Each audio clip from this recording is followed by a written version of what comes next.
Chapter 11. The Quit India Movement. The civil disobedience movement came to an end in 1934. The Parliament of England passed an act in 1935 granting certain constitutional rights to Indians. According to this act, Indians were to get more constitutional rights. The Act of 1935. This act provided for the formation of a federation of British-administered provinces and the Indian princely states.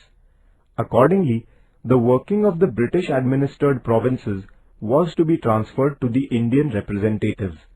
The rulers of the princely states refused to join the federation on the ground that they would lose their autonomy if they joined the federation.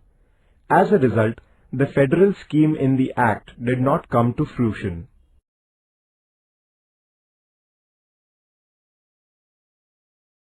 Provincial elections.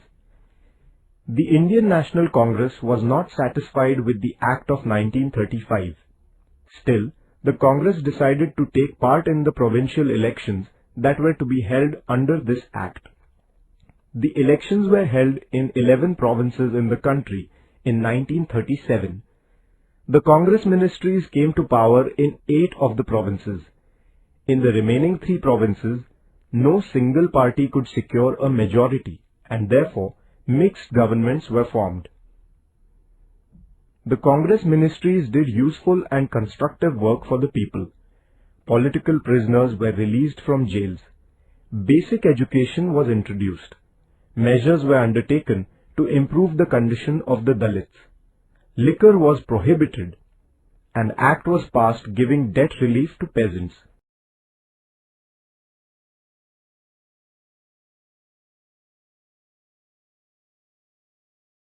The Second World War and the National Congress. In 1939, the Second World War began in Europe. The then Indian Viceroy Linlithgow declared that India had joined the war on the side of England. England had claimed that it was fighting to save democracy in Europe. The Congress thereupon demanded that if England's claim was honest, it should at once grant independence to India. As England declined to immediately fulfill this demand, the provincial Congress ministries resigned in November 1939. Individual Satyagraha. As it became evident that the British government was constantly ignoring their demands, the Congress decided to start an anti-war propaganda. With this end in view, it was decided that individuals would break laws singly. This is known as Individual Satyagraha. The first such satyagrahi was Acharya Vinoba Bhave. He was followed by nearly 25,000 individual satyagrahis. Cripps Mission. During the Second World War, England sided with America against Japan. The Japanese forces came close to the eastern borders of India. England then found the cooperation of the Indians indispensable in order to resist Japan, in case it invaded India. Therefore, the British Prime Minister Churchill sent Sir Stafford Cripps to India. Cripps came to India in March 1942. He placed certain proposals about India before the Indians. These proposals did not satisfy any political party in India. There was no clear mention of the demand for complete independence in these proposals. The Congress, therefore, rejected them. The Cripps plan did not include the creation of Pakistan. Therefore, the Muslim League also turned down the plan. Quit India Movement. After the Cripps mission, the Congress firmly resolved to intensify the movement for freedom.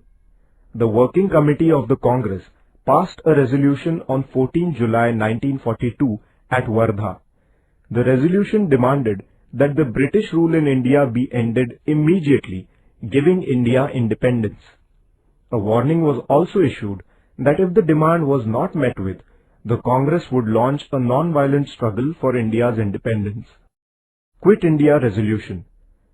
A session of the Congress began at the Gowalia Tank, Kranti Maidan in Mumbai on 7th August 1942. Maulana Abul Kalam Azad was the president of the session. The resolution of the Congress Working Committee passed at Wardha that the British should leave India was to be finally approved in the Mumbai session. This Quit India resolution, moved by Pandit Jawaharlal Nehru on the 8th August, was passed with an overwhelming majority. It was also decided to start a nationwide non-violent movement under the leadership of Mahatma Gandhi. Gandhiji said, "Every one of you should, from this moment onwards, consider yourself a free man or woman. The mantra is, do or die. We shall either free India or die in the attempt." Gandhiji thus made a stirring appeal to the people to be ready to sacrifice even their lives to free their country. The people's movement begins. The British government tried to crush the movement before it started. On the morning of 9th August, prominent leaders like Gandhiji, Maulana Azad, Jawaharlal Nehru, Vallabhbhai Patel, etc. were arrested. The news of the arrest of the leaders spread all over the country like wildfire. People's anger knew no bounds. They took out processions in every place. Although the police made lathi charges and opened fire, the agitators were undeterred. People tried to take possession of government offices at many places. At some places, the people attacked jails, police stations and railway stations, which symbolized the oppression of the British government. The police opened fire on the people. Carrying the Indian tricolour, school children in Nandurbar took out a procession. They gave shouts of Vande Mataram. The infuriated policemen opened fire even on these small children. Shirish Kumar, a young student, fell a martyr to this firing. In Maharashtra, the young and the old alike struggled with great tenacity and courage. The struggles at many places like Chimur, Ashti, Yavli, Mahad, Gargoti, etc. have become immortal.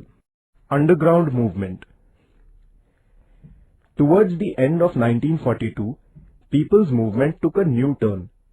Its leadership passed into the hands of young socialist leaders who had gone underground.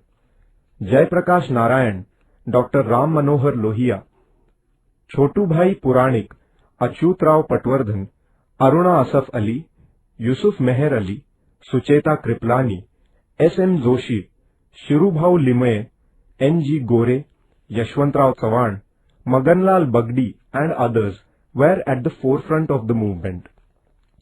The agitators disrupted communication and the government machinery by damaging railway tracks, cutting telegraph wires, blowing up bridges and so on. Groups like the Azad Dasta of Bhai Kotwal in Karjat Taluka of today's Raigad district and the Lal Sena of General Awari in Nagpur rendered the government helpless and witless for several months. Vitthal Zaveri, Usha Mehta and their associates had set up a secret transmission center in Mumbai. It was known as Azad Radio. It used to broadcast patriotic songs, speeches inspiring patriotism, and news about the agitation in the country. This encouraged the people to carry on the agitation. Such transmission centers were in operation for some time at Kolkata, Delhi and Pune. Establishment of parallel governments.